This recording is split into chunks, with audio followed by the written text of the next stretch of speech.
Okay. Welcome everyone to 4 marketing activities to increase value and support your sale. For those of y'all that are tuning in live, feel free to utilize the chat function and toss any questions that you have throughout the course of the next couple moments we have together. And at the very end, we can make sure we go back and can address those. For those of y'all that weren't able to tune in live and are listening a little bit later on, be sure to send any of your questions via email because we would love to be able to answer those. So today you have myself, Randy Skinner, and Heather Steele with Value Building Marketing, and Jeremy Furtick with Sigma Mergers and Acquisitions. And we are going to dive in and talk about. You will let Jeremy introduce himself real quick? Well, I was going to finish. Oh, I'm sorry. But yeah, why don't we let Jeremy introduce himself first? Go for it, Jeremy. Tell us a little bit about you, Sigma, and kind of what we're going to be talking about on your end. Okay, great. Well, I appreciate it. Sigma is a mergers and acquisitions firm based here in Dallas. We primarily focus on privately held businesses and representing those businesses in both the preparation activities leading up to a potential sale, and then of course the representation of the client during the sale process, and all of that entails that process of taking a business to market all the way through the due diligence process, through financing and legal, and on to closing. The office has been around since the mid 80s. I've been here for almost 17 years. We're located in Addison, but we serve really the entire state, primarily the North Texas area, but of course into the major markets of West Texas, East Texas, Houston, San Antonio, Austin, Waco, and on up into Oklahoma City as well. The types of businesses we typically work with are, again, the privately held companies that are doing at least $1 million in revenue, and typically the enterprise values are going to range from 1.5 million up to 10 million is pretty typical. Our sweet spot of what we typically work on. Well, thank you so much for jumping on, sharing your expertise with us today. So in addition to being able to have your insight as someone that's an expert in helping folks move to that close, we're going to really focus in on 4 key areas. So these are where your takeaway items are going to come today. We're going to talk about a marketing inventory, what it is, why it matters, and the basics of how you can build this infrastructure within your business. We're going to talk KPIs, key performance indicators, and expectations, how that comes into play when you're developing a marketing plan, marketing SOPs, standard operating procedures, and how those can actually add value within your business. And we're also going to talk post-transition plan. So to kick us off, I'm going to hand it over to Heather. So when we approach a marketing strategy, and just to give a little bit more context, Randy and I work with business owners who are in that kind of 3 to 5 year window of exiting or taking their business to a next level. We help them implement marketing strategies. And so one of the first things that we do when we come in is we create a marketing inventory. So we want to get our hands around all of the assets that have been created to help market and brand and support the sales team within the business. And we do this for a couple of reasons. One, we want to see, what's performed well in the past, what works well, what do you have available for us to use in the strategy? Because we're not going to have you recreate the wheel if you already have things that work. And we see that a lot of times businesses do that, right? They keep recreating things over and over and over again when they really don't need to. They're taking a lot of the time and effort from their marketing team or from the consultants that they work with, and they're just creating the same stuff over and over again because they forget what they have and they don't have a really good way to look at everything that's in their inventory. And so when we talk about a marketing inventory, we're really saying everything that you've created, everything that you use to help brand and market your business, we want to get our hands around that. And so we have our clients go through a process of gathering all of their assets. We suggest that you go 3 years back. That kind of depends on your business. And, obviously, if in the last year or two, you've drastically changed your service offering or the products that you're selling, then some of those things would just not be relevant. But we typically say go about 3 years back. And we want to pull together everything. We want to see all the social media profiles. We want to see any kind of website assets that you have, all of your logos. You would be amazed at how many people do not know where their logo is. They have no idea how to find different formats. It's a big pain for them just to put a simple logo on something.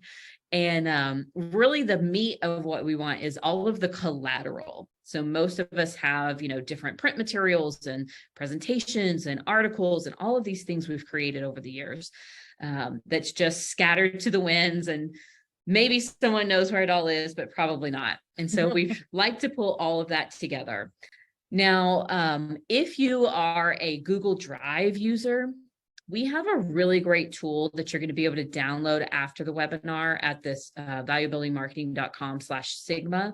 That's where we're putting all of the assets from this webinar along with the recording. So you'll be able to actually download or make a copy of a Google Sheet that will create this index for you. So it will go through and list everything in your marketing drive so that you can start to look at it and see how is the quality. Is it something you want to continue to use? And then have a set index for everything moving forward. So we start with looking at, first of all, are the assets that you have, are they accurate? Most of our businesses change a lot. In 2020, most of our businesses changed a whole lot. And what we find is that a lot of times we're using marketing assets that are not accurate. They don't actually reflect the way that we do business anymore. So we need to make sure that we're updating those things before we actually use them in a strategy. We also want to look at the branding. So if you've rebranded or made changes over the years, you want to make sure that your assets match that. This is for a business that's preparing to sell. This is also a really great opportunity to look at how heavily does that brand rely on the owner? Is it a brand that's truly transferable, that someone can come in and take that and it's not going to take away from the integrity of the brand because the owner's no longer involved?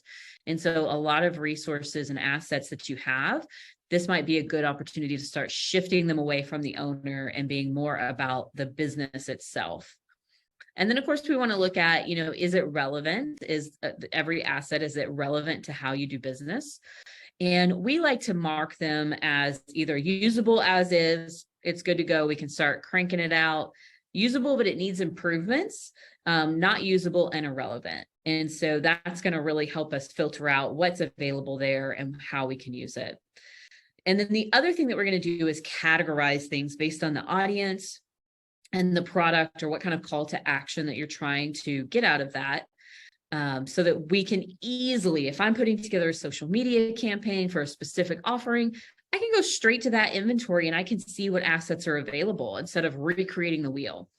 One thing that I see a lot is that people think that marketing needs to be this very unique and original thing every single time. We've got to create new language. We've got to create new graphics. We got to be very different every single time we're putting something out in front of our audience. But the truth is that marketing is an act of repetition. We want to reuse the same things over and over again. And so that's why creating this inventory is so important, so that instead of recreating every single thing every time that you're putting out a new strategy or a new campaign, you're able to go back and see, well, what already exists that I can maybe tweak or just use as it is. And having these things categorized is going to make that so much easier. Let your marketing people focus their time on what actually matters and improve their processes and improve their campaigns rather than creating assets over and over. And we're going to talk a lot today about measuring how well things are performing. We're going to talk about KPIs and we're going to talk about data. And so definitely every single thing in your inventory needs to have a note of how are you going to measure the success of that asset. And we'll get into some of that specifics here in a minute, but this is going to really help just get your arms around what's available and let your marketing team focus on things that really matter instead of creating these assets over and over and over again. It seems like a little bit of a data entry nightmare to get through it, but once you do, it's going to make life so much easier. And I will say too, that in that inventory process, please document all of your passwords. Use a password keeper or something, but that's another thing we run into a lot, is that people have no idea how to access the tools that they own. So Jeremy, I think we talked about this idea of inventorying assets and why it matters in marketing. But when you and I talked, there's also things that we need to do across the whole business with physical and intellectual assets. So can you talk a little bit about what that looks like in the way that you work with businesses and how important that is as they're preparing to sell? Yeah, absolutely. So, you talked about doing the marketing inventory. Well, we talked similarly about an asset inventory, both tangible and intangible, when you're preparing to sell your business. And a lot of people think of assets of their business. It's my equipment, it's my machinery, it's my vehicles, the office equipment, whatever those things are, those tangible items that actually have a price tag, something you paid for that has a value today that you use in the business. But just equally as important, and in some cases more important, depending on the business, we talk about intangible assets and taking an inventory of those. And marketing, your marketing process, your marketing program, your marketing strategy is one of those intangible assets. And these intangible assets, like I said, they can be just as, if not more valuable than your tangible assets. And think of intangible assets, things like your reputation, things like your expertise, your know-how, not just the owner's expertise and know-how, but the entire organization's expertise and know-how. Think about your customer list, your systems and processes. And what makes these things add value or detract value from your business really boils down to, you mentioned earlier about things that are transferable. Well, we talk a lot about that with our clients. Are these systems and processes and these customer relationships and this reputation, are all of these things not only transferable, but replicatable? We want to be able to, as a buyer looking at a business opportunity, one of the values of the intangible assets is, am I going to be able to take this and use it? Or is this something that when the owner leaves the business is going to go away with them?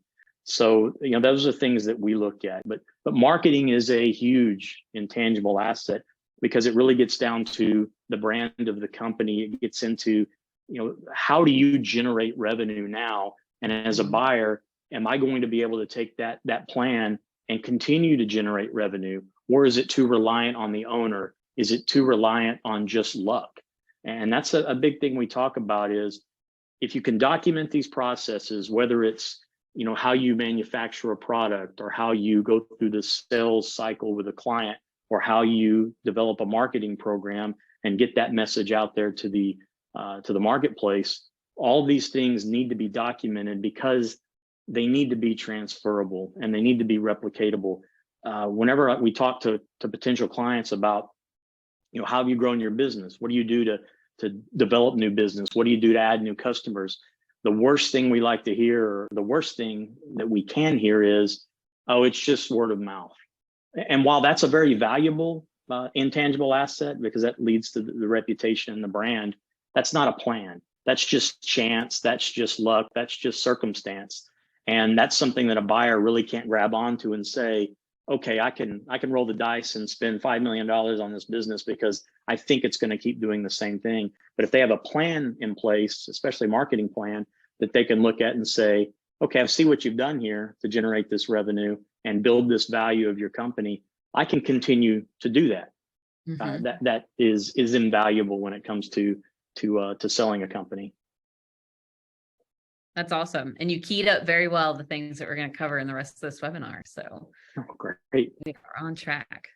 Yeah. So now that we've really talked about the purpose and the power of inventorying not only your marketing collateral, but assets across your business, let's talk a little bit about how you can measure success specifically related to your marketing efforts. So The next step is to identify the key reporting tools that you have access to. So this list right here, this is not all the tools that exist. These may not all exist within your company, but these are pretty standard ones that we tend to see at play when we're working with clients. So the first and one of the most robust is Google Analytics. Google Analytics is a free third-party platform through Google that is tied directly to your website. And it allows you to go in and see tons of data about who's coming into your website, when they're coming, how they're utilizing that, and allows us to really use that information in order to influence decision-making and create strategies. So Google Analytics is a great base for most things to be built from. And we're going to go a little bit more into detail in some of the things that we measure next. But just sticking with reporting tools for the moment with me, we also have Search Console, which this is going to be another Google function and is going to really talk more about those SEO components.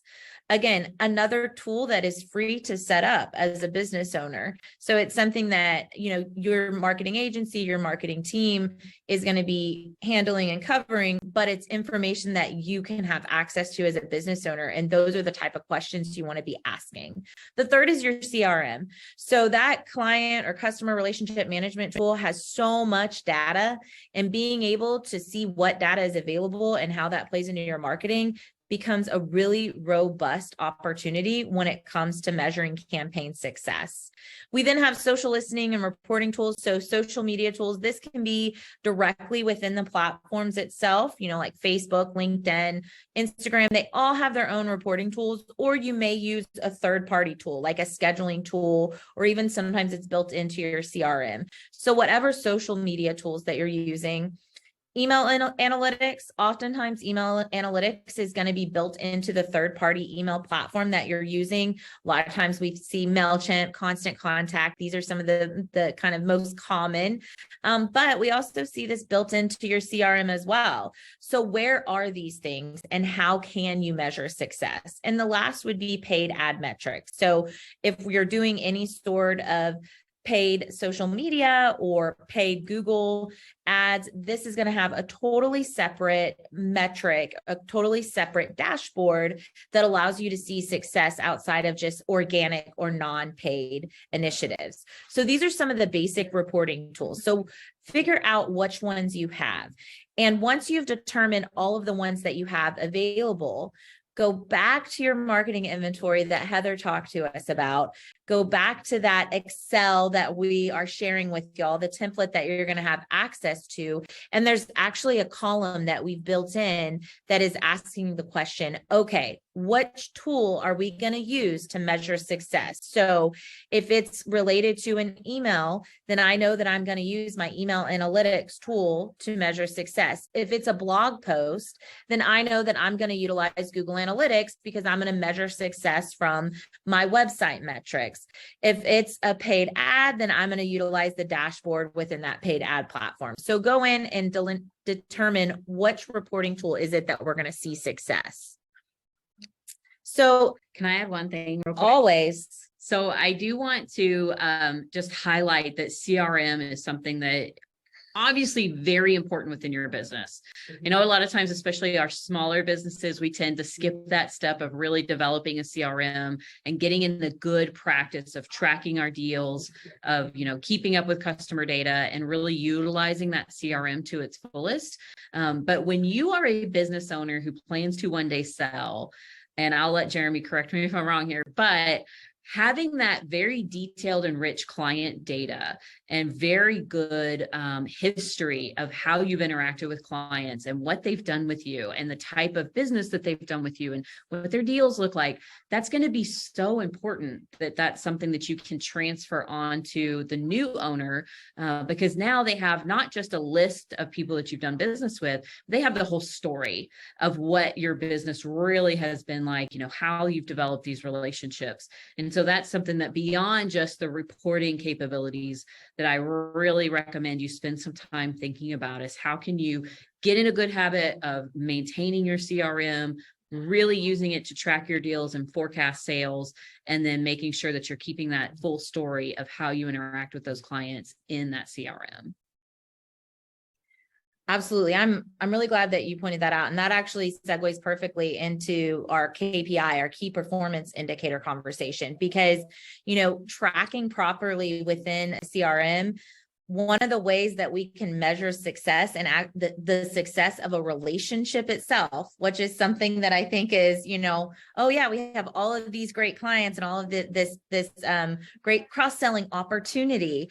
But if we've tracked properly in our CRM, then we can actually show that with true data and be able to have something tangible. So key performance indicators, how are we going to measure expectations? We want to identify what those are for any of the tools that we're using. So for example, within your CRM, what are the things that you're measuring and tracking? Is it obviously conversions? Okay. We all want conversions. Let's just, for the rest of the webinar, anything related to more dollars, more conversions, we can all agree that yes, we always want that. But we also want to be tracking some other things. So what is that activity that you're tracking, and really determine what those KPIs are. So before we move into this, I just want to stress too that the time to set these KPIs, the time to set the expectations and have a plan for what you think is going to happen is when you're creating the strategy. So whether you do your marketing strategy annually or quarterly, however often you're sitting down and deciding what you're going to do, that's when you need to decide what you expect to happen. Make sure that you have those tracking mechanisms in place, and make sure that you have some expectations so that you know when you're getting reporting back if it's good or not, right? If you're not setting your expectations and setting yourself up to be able to actually track your progress on your strategy, then first of all, you're going to get to the end of your first reporting period and realize that you didn't have the right tools in place. And so you couldn't even track to begin with. And you're not going to be sure what the data actually means to your business. So just something to keep in mind, that the time to do all of that is when you create the strategy, not when you're halfway through the year and then you're trying to frantically pull together some data that may or may not exist for you. Absolutely. And that applies to everything that we're talking about, right? Everything is pre-strategy in best practices. Do the inventory now before you're implementing the strategy. Figure out the tools and the metrics that matter to you before you launch the campaign, before you actually plan it out and determine what are all the tools that you're going to use. What is it that matters? So these are some key metrics that matter to buyers. We're going to talk a little bit more in detail about some of the specific tools and tactics and some of the metrics that apply to them. But taking a step back and looking at high level, as you're determining what type of data you're going to track, these are some basics that you just have to have. So first of all is your overall ROI, specifically related to marketing. So what is your marketing spend and what is that return on investment? And best practices would be able to go down a little bit of a deeper dive to even say, okay, and what are the categories within that of my marketing dollars? So I spend X on paid ads, and this is my ROI for paid ads.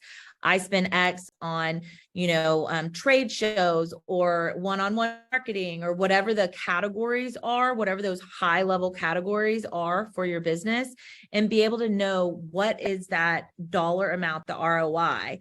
And that's where this all comes together, right? Because for something like a trade show, probably the number one way we're going to track ROI is going to be through our CRM, right? The secondary might be through our website if we have a product and something that we're able to see, but there has to be some sort of mechanism in place that allows us to see where those dollars are coming from.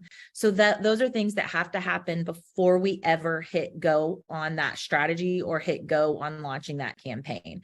So what is the overall ROI? How much does $1 of marketing bring me in return? I think in the, thinking about this from like an exit planning standpoint, that ROI is a really important figure, because as someone that's coming in with maybe more capital to invest in the business, they can look at your current ROI and they can make some projections based on what they're willing to invest into what you're already doing in your marketing, and determine, based on your current ROI, what they could expect from, future revenues. And so that's something we're going to talk a little bit more about later, but I think that's a really important thing to keep in mind too, is that keeping a really good track of this and being able to prove the ROI on what you're doing is going to help set you up to be able to paint the picture for them of what they can do with your business as well. Absolutely. And within that, other numbers that matter that kind of play into this ROI, we're diving a little bit deeper at this level, is your customer acquisition cost. So your cost per acquisition. So for a buyer that's coming in, they want to know, if they put their dollars into this, what type of customer volume could they bring in? And that question can be answered by knowing this number. So what does it cost when you launch a social media campaign, or you launch a paid ad campaign, or whatever the tool, the tactic, the widget that you're using is? What does it cost to take that lead, that prospect, that stranger, all the way through the sales cycle and bring them to a close, make a true conversion? What is the cost per that? So the cost per acquisition, or your customer acquisition costs. The next number that matters is, what is your repeat purchase rate? So what is the rate at which your customers come back? And what is the ideal rate also, right? This is going to be different for every business. So if you have a product or that's something that, has like high churn, and you're going to have high repeat business because it's more of a product, this rate's going to need to be higher, versus if you're a service and you have a longer sales cycle, this number might be quite lower. It might not be something that has as big of magnitude, but there is going to be a number that exists, and you need to know the answer to that. And you also need to know what you have the ability to grow to. So this is oftentimes an area that we could really determine, is this somewhere where we need to focus on improving, or is this an opportunity that we're leaving on the table when it comes to marketing? So the next number would be the upsell and resale. So cross-selling services, products, and being able to identify an alternative revenue source.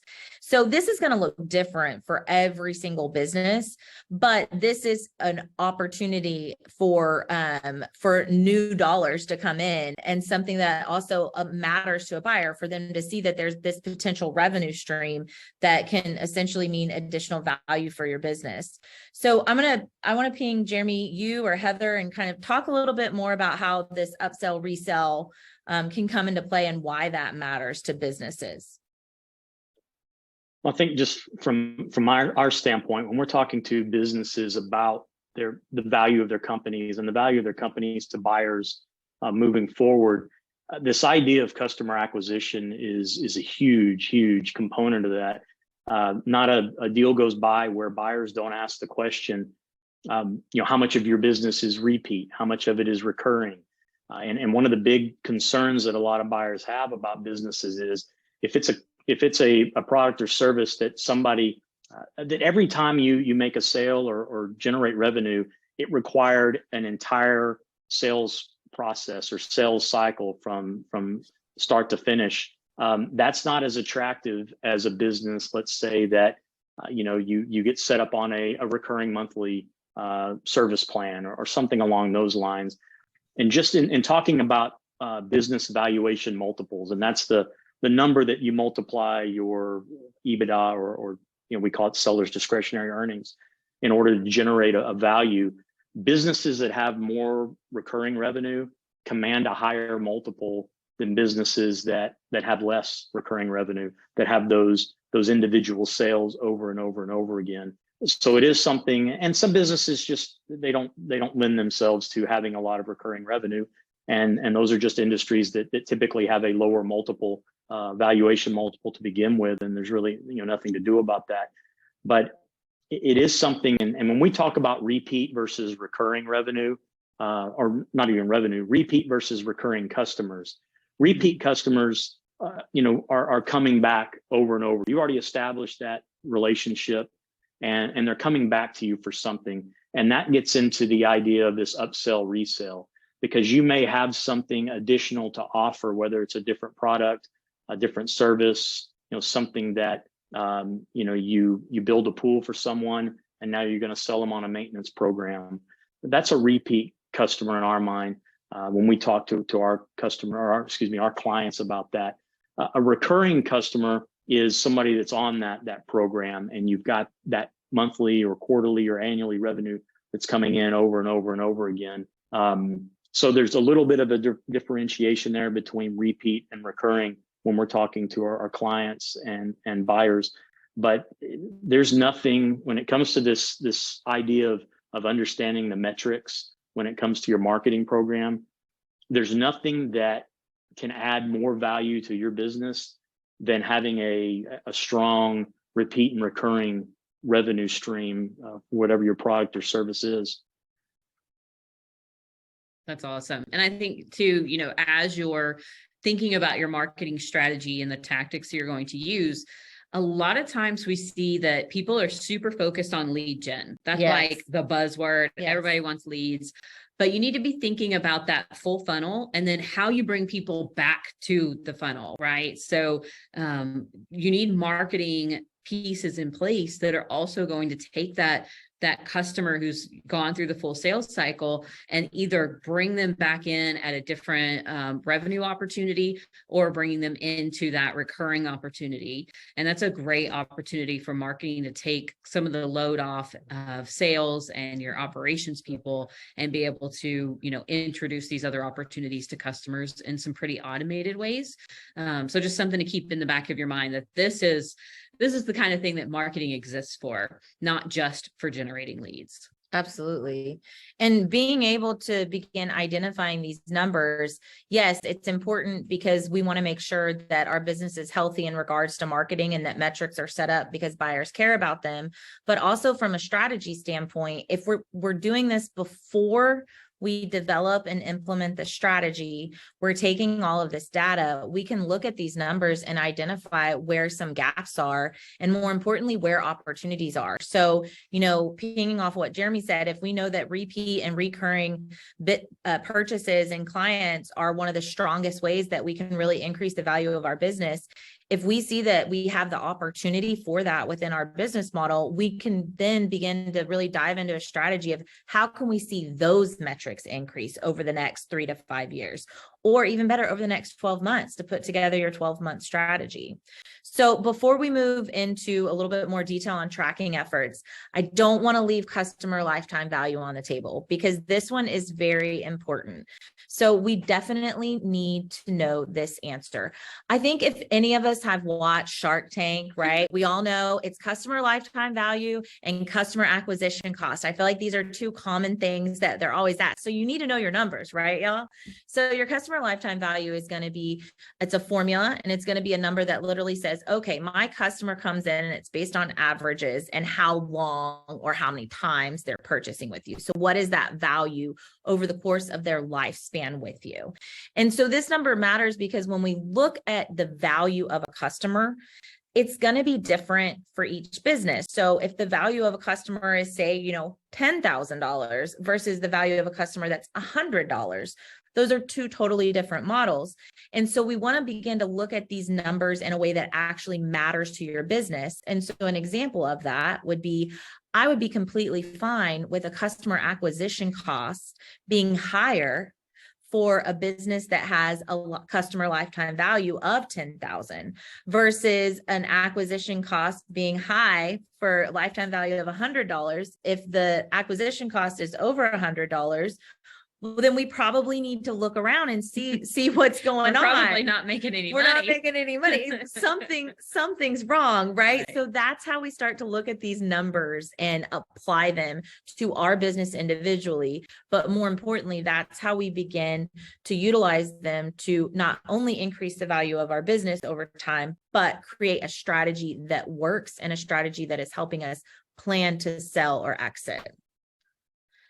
So in order to get to that level of being able to influence those metrics that matter the most, we need to really set ourselves up so that our individual tactics within our strategy, we know what we are expecting from a performance level on those, and we have a way to track it.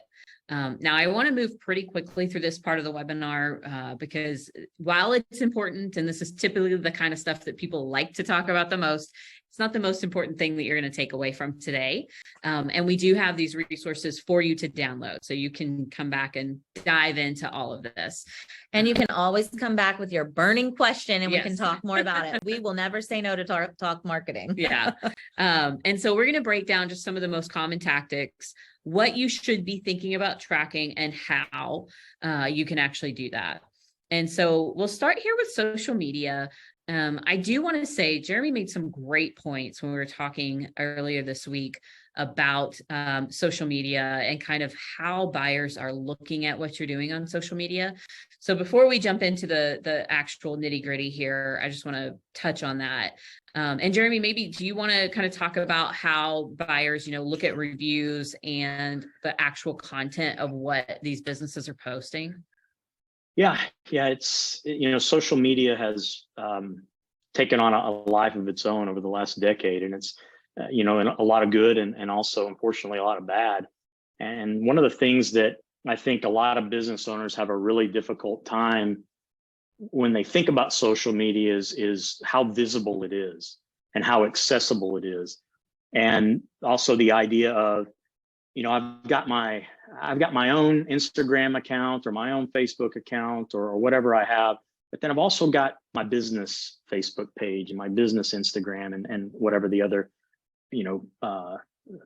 locations that you're out on social media. And the idea that we talk to business owners about, make sure there is a wide chasm between those two. Make sure there is a divide, a clear break between what's personal and what's business. Think about your bank account. You don't want your personal and your business funds commingling. You don't want your personal and your business social media accounts commingling either. And that can be, it can be dangerous, because even a business account, somebody can go find who the owner is and go see what they're saying on social media as well, especially someplace like Twitter. But, one of the things that affects, and this gets into the brand, and this gets into your goodwill in the community and in the market and those types of things. When buyers start looking at businesses to acquire, one of the first things they're going to do is go out and Google that company. They're going to go to your webpage. They're going to click on those social media icons that you have on your contact us page, and they're going to read, they're going to see what you have out there. And so as much as it may be important to you as a business owner, and you have these strong convictions, whether it's politically or religiously or whatever it is, keep those on your personal page. Don't put them on your business page, because that will impact the way people perceive the business. And not just because they may have a different opinion than you, but because they're worried about how is that going to be, how is that going to be perceived in the market, or how's the market going to react to that? So social media is a very, it's still evolving. I mean, it's only been around for, a decade or so now, where it's really been, this critical, and this is part of our daily lives. So we're still learning about it. But one of the things that we see over and over and over again, I can't tell you how many buyers I've talked to that have said, "Hey, did you see what so-and-so posted on Twitter?" I say, no, I didn't. And when I go look at it, I have to call up my client and say, that's something you probably don't want to post on your business page, because you see these statements all the time now on people's pages where it says, the opinions expressed by whoever it is that's doing the having the conversation are not necessarily the company's opinions. And it's dangerous when the owner controls that social media platform sometimes for the business, because a lot of those personal opinions do come out, and which is great for their personal page and the people that they want to get in arguments with, or operate in whatever echo chamber they want to operate in. But on the business page, you'll start driving away customers. Sure. For sure. And I would say, not to get too far off topic here, but it is possible to create a very strong brand persona without getting into those tricky areas that are going to potentially alienate buyers or alienate customers. Absolutely. We had a client that we worked with once that we saw the red flags along the way and ended up being a terrible experience. But one of the biggest red flags was that the business owner had his Instagram account shut down because of things he was posting. And that was definitely we weren't buying the organization, but that was a red flag just to working with them. Yeah. This is someone who's not able to control their impulses to share everything they think. Yeah, we one of in the first meetings we have with potential clients, seller clients all the time is, hey, go Google yourself. And we follow that up with, you want to see what other people are saying about you out there if you don't already know. And then there's ways to go about, correcting those things that are out there, or getting a counterpoint message out there. Yeah. But same with Googling yourself to see what other people are saying. Don't forget about what you're saying that is also, being seen out there as well. Absolutely. So getting back to the metrics and the tracking side of this, again, we're going to move pretty fast, but you will be able to download all of this. So if you feel like we've glossed over something, we can answer it at the end, or you can come and download these resources. So when it comes to social media, your reporting mechanism, the way that you're going to track your activity is typically going to be within the native app. There's usually good stats and reporting available. You might also use Google Analytics to be tracking what happens after the person goes from your social media account to your website and seeing how they're actually interacting with your website. And then there will probably be some other like third-party dashboards and scheduling tools that are going to give you a lot better information. So what we're going to give you, if you go to the link, which will be at the end slide, is we actually have these dashboards that you can download. They're built in Canva, but they can be connected to spreadsheets. So it's very easy for your marketing team to be able to connect their spreadsheets where they've got all of the nitty-gritty data and create a dashboard for you that's going to give you just the things that you need to be focusing on as the business owner. So when we look at social media, some of the main things that we need to be thinking about is number one, reach. So that's the number of people that your posts are reaching, not necessarily the number of followers. That's kind of a vanity metric that doesn't matter as much, but the actual people that you're reaching, and the number of impressions. So how many times total have your posts been seen, maybe by the same person multiple times. We also want to look at things like click-through rate. So how often are people actually going back to your website from the social media campaigns? And then, of course, if you're doing anything paid, you want to be tracking the cost per click and then cost per conversions as well. And again, we can answer questions about what these things mean individually at the end. The important thing is that you're looking at these snapshots and you have an idea based on the strategy you've put together of what to expect their outcomes to be, and that you're seeing the numbers trending in a positive direction, right? All of the reach and clicks and impressions are going up, and any costs associated are hopefully going down over time. So in addition to social media, digital marketing is obviously a key area that most business owners are going to have some metrics and have some data within. If you're doing any sort of paid advertising, you want to have a dedicated dashboard and way of measuring. So across anything digital, whether it's social media, digital marketing on social media, or Google search, whatever it may be, some of the things we're going to measure, some of the metrics, the key performance indicators, they're going to be similar. We're going to see some of those things repeat. So some of the KPIs that we measure here would include impressions and conversion rates. And then again, you're going to be able to reference all those reporting tools that you already pulled back at the beginning of this conversation. Remember, you went and pulled your Google Analytics and you have all of your apps and your dashboards. So you already know where you're going to get all these results. But here is another example of what a dashboard can look like. This, like Heather said, is a sample we're giving to you. But I think what's important to remember here is we're giving you examples. This is a case study of how it can look. What we want you to do is take this and have your marketing team create a dashboard that's unique to you, unique to your business. And so an example of something that you may add related to social media or your digital footprint as a whole would be the 5-star review. What is your 5-star status? So every month or every quarter, have that metric in there, and let's take a look and see how we're doing and pull out some of those top reviews. So I give that example to say this is yours to adapt to what works for your business, but these are some standards that you're going to see that are pretty common. So again, we see reach, the number of people, impressions, the number of times, and then if we're doing anything paid, we care a lot about the dollars, right? We want to know that that $5 I spent is bringing in X number of dollars. And so we do that by looking at the cost per conversion. So how much does it cost per sale, per conversion, per whatever that action is, and my conversion rate? At what percentage, at what rate did the strangers that came in do the thing that I wanted them to do? And so these are the two key data points that we're able to look at over time and make sure we're improving upon. These are also the data points that you're able to measure against the industry as a whole when it comes to anything paid. When it comes to anything paid advertising, this is one metric where you're definitely going to look at some of that external data to really inform where you are falling.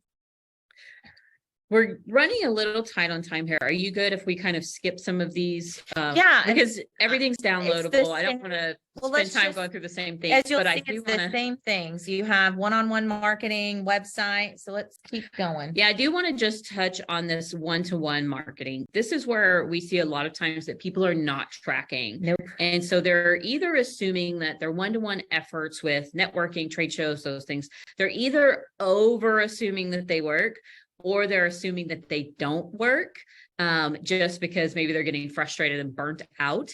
These are highly human capital investments, right? This is something that we're probably sending some of our top people to spend their real hours in front of someone. And so it can be very easy to misconstrue how effective these things are in our business. And this is one of the areas where actually tracking performance is so important, because you are not able to, this isn't scalable. This isn't something that we can do once and then replicate over and over again like we can with other parts of our marketing. This is taking our good people who are very highly skilled or understand our business really well and putting them one-on-one in front of people. And so we really need to be tracking that. We see a lot of times that businesses that have been around for decades, they still go to the very expensive trade shows every year. They spend $50,000, just on booth setup alone, and they have no idea how many leads and how many sales they actually get from that. They do it because they've always done it. And so they're just going to keep doing it. On the flip side, we see a lot of people burn out really quickly on networking or doing, webinars and things like this because they're assuming they don't work. But in all reality, if they were just to actually track, they might see that there's a higher return on their investment than they thought. So this is super, super important that you do start tracking this in your day-to-day activities, especially if you as the business owner are still very involved in these things. That's something you need to be aware of, how much time you're spending, what that return is, and then how can you create a plan for backing out of that and letting people on your staff start to take your place. So we'll just skip on through there. So again, you'll be able to download those things. So don't worry about the stuff we just skipped. But I really want to get to the rest of this webinar before we run out of time here at 2:30. So the next thing that we want to talk about is creating some standard operating procedures. So Randy and I, we call these marketing playbooks. And this is really the detailed documentation on what is in your strategy and how to execute it. A lot of times we see with marketing in any part of the business, really, that so much of the day-to-day and the actual how to implement something just lives in someone's head. And if that person leaves, then it's gone. No one knows how to pick up the pieces and move on. And so when we're looking at what actually goes into a marketing playbook, we definitely want to include for each tactic. So if you're saying, we're going to do paid ad campaigns, right? We want a detailed step-by-step process for that. We want to know exactly how are you selecting the campaigns? How are you selecting, where to run those? How are you grabbing your assets for that? How are you setting up the connections to the website? All of that should be documented because that's work that someone probably higher level is having to do. And it's probably costing you more than it should to set up those campaigns. When really with good documentation, you could have anyone doing that. You could have an entry-level person. You could have a VA. You could have someone who's not as high level investment doing that work for you. It also makes that a transferable activity. So it's easy for anyone to come in, a buyer to come in and see, okay, they have everything documented. We know how to continue doing the work they're doing because it's all written down. It's all documented. Within those playbooks, we also want to see the tracking mechanism for each tactic within your strategy. So going back to what we've been talking about this whole time is you need to have a way of tracking what you're doing. You need to know what that mechanism is, and that should be documented in your playbooks as well. And then we like to include a reporting frequency. So some things you need to be looking at daily, some things weekly, some things are monthly, some you may not look at, until every quarter. You need to know for each tactic, how often are you looking at your reporting? How often are you using that tracking mechanism to see how you're performing? And then you should also be documenting some expected results. So we should know what we expect to get out of each tactic or each campaign within our strategy. And then finally, I call it the when to ditch. So we need to know when we're going to decide that this really is not viable. Even though we set it up on our strategy and it was something we were going to run for the whole year, we need to know at what point, how often do we fail to meet our expected results before we walk away from that piece of strategy. That piece is so important because, again, sometimes we'll continue doing the same dang thing over and over and over again, even though it's not working, it's not doing anything for our business, but we continue to do it because it's in the strategy and it's something that we said we were going to do for a whole year. The other thing that we see is that people get burnout, they get frustrated, they feel like they've put a big investment in and they're not seeing results quickly enough. And so it's really easy to pull the trigger and say, okay, you know what? We're just not going to do this anymore. We're going to cut out this piece of our strategy. And what we find is that a lot of times that happens way too soon. You haven't given it time to actually build and start to perform before you've decided that it's a failure. So having these things documented into your processes makes it so much easier to hold yourself accountable, making sure that you're doing the tracking you should be doing or that your marketing team is, and that you're making good decisions on when to change that strategy based on the results.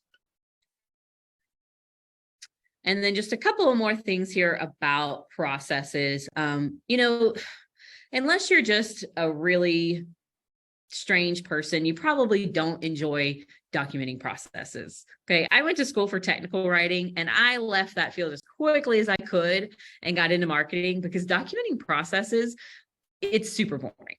And so there is a tool that we found is incredibly easy to use. It basically records your actions on your computer and then creates the process document for you. Okay, and we have to tell them how we found it. Yeah. We found it on TikTok. So I'm just saying, like, it's the best tool ever. And I think it's a bonus because most of the time I don't find productivity on TikTok. Yeah.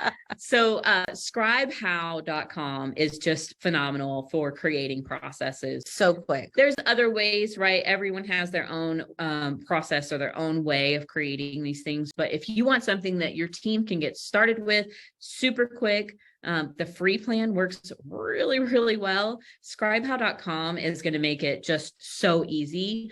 And because it records the process that you're already doing, it's just a no-brainer.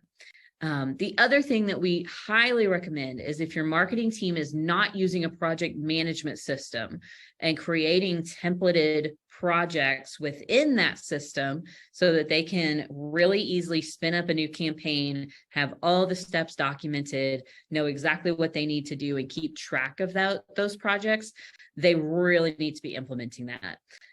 We personally love Asana for project management, but there's about 1 million different systems out there. So you can find the one that works best for you. And a quick note about processes and more importantly, having these playbooks, right? Because the processes that you use, like Asana or whatever that is, they would be included within your playbook. You're going to document X in Asana related to this tool or tactic that you're talking about in your playbook. These are the things that become tangible. These playbooks are actually elements of what ultimately, from a buyer's perspective, they look at it and they can see that there is value there, right? That you have true tangible value when it comes to marketing.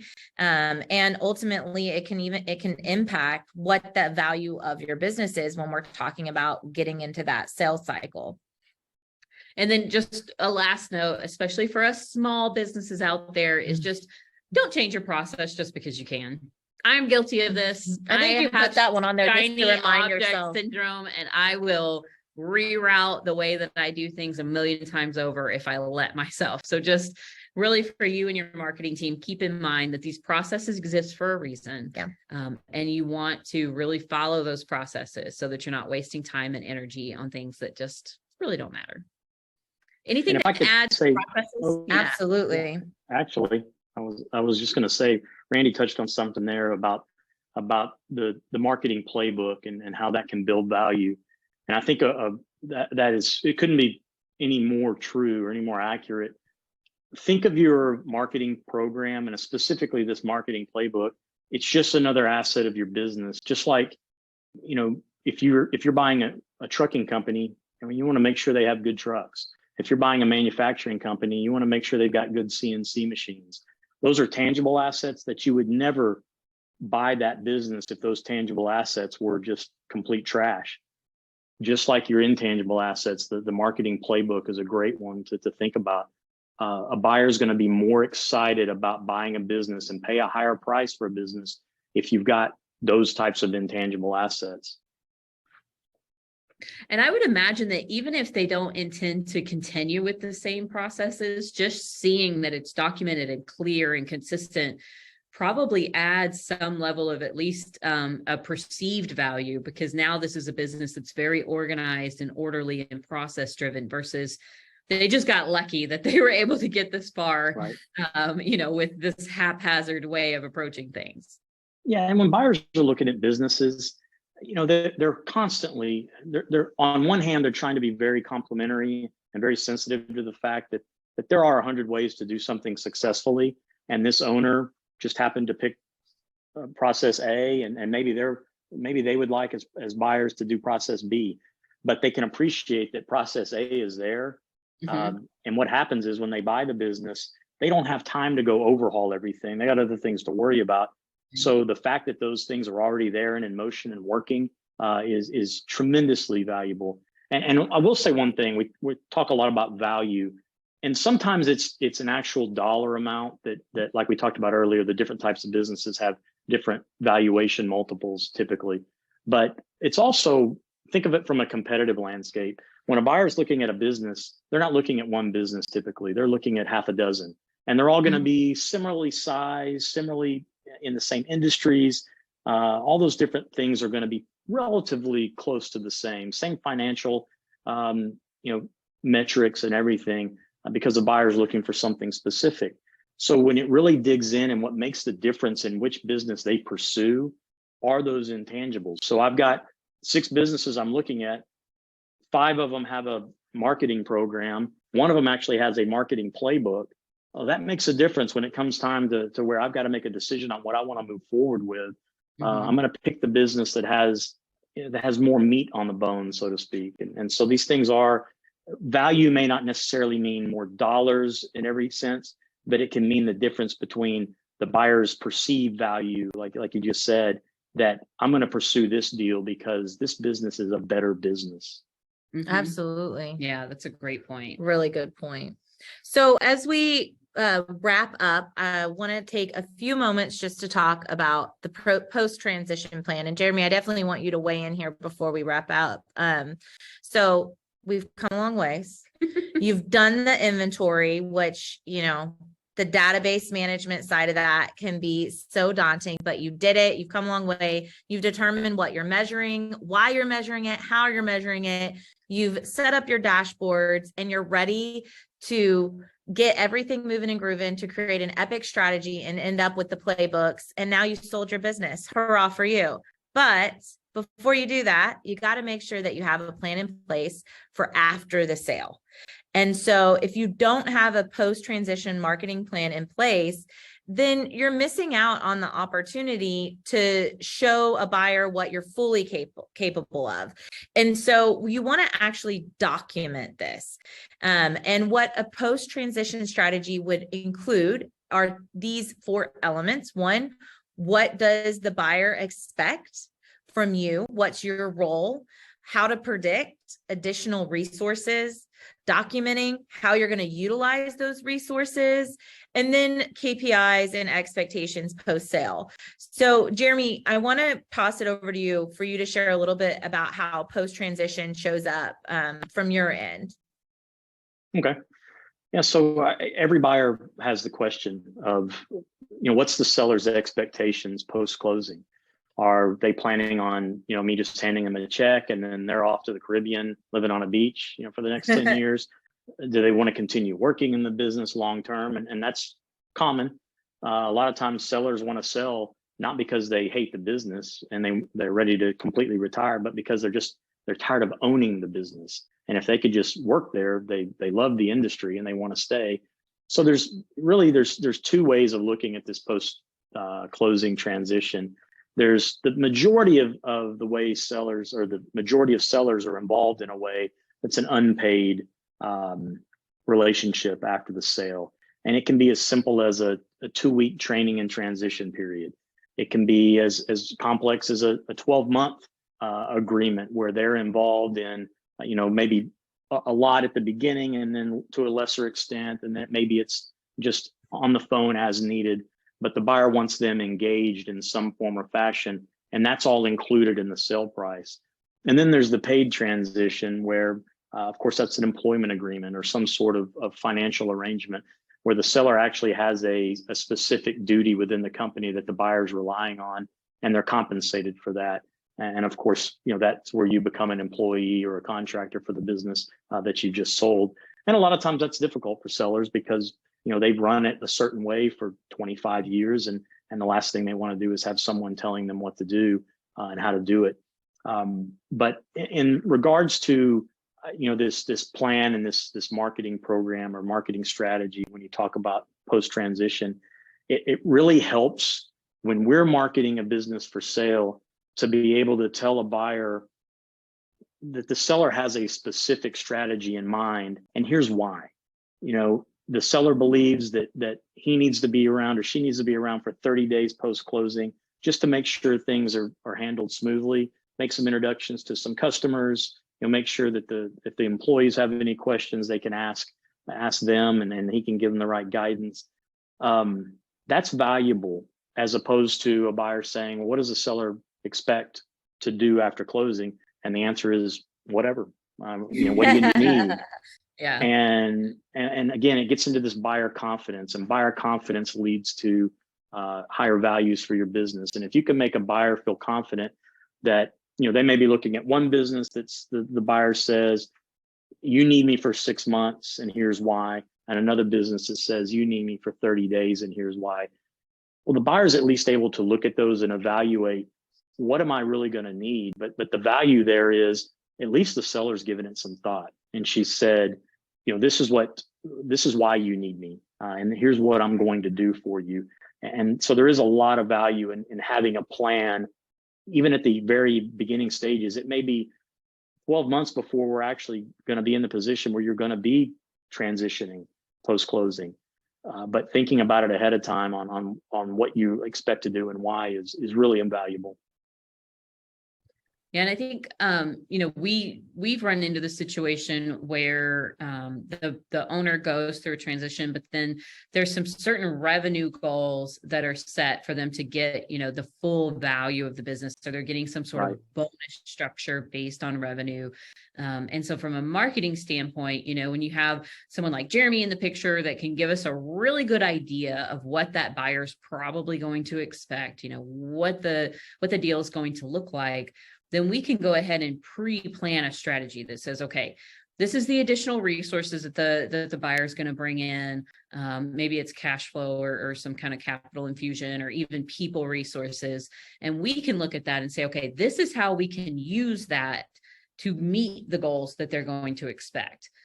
So again, kind of having that pre-documented, even if the buyer comes in and ends up doing something different, it does give you that plan in your back pocket. So you know what you're going to do. You can feel really confident in saying, my business can do XYZ over the next 24 months. And here's the plan of how we're going to get there based on what you're adding to the business through this acquisition. And so that's something that we found really helpful. And again, it just sets you apart from what others are doing. And I think it helps owners kind of feel better about knowing that they really can. They can say, okay, this is the documentation. This is the plan of how I'm going to actually do what I'm saying I'm going to do. And so it can kind of help for that emotional side as well. Absolutely. Well, we've come to the end of the road. And so we want to invite y'all to head over to valuemarketing.com/Sigma, or you can scan the QR code there and you can access all of the resources that we've talked about today, including this presentation, the inventory sample, and those sample templated dashboards. And there's also a few other tools in there that are just additional elements that you guys can look at. If you have questions, feel free to reach out to us, contact us, but we'll also invite y'all to unmute and feel free to ask a question while we're on for the next 5 minutes. For those of y'all jumping off, appreciate you coming on and hope that you had at least a takeaway or two from either the value building marketing side of things, or even the expertise from Jeremy as that business plan, that business strategy expert. So with that being said, Jeremy, do you have any closing thoughts? No, this has been great. I really appreciate you having me with you today. We are so grateful for your time and, more importantly, your expertise.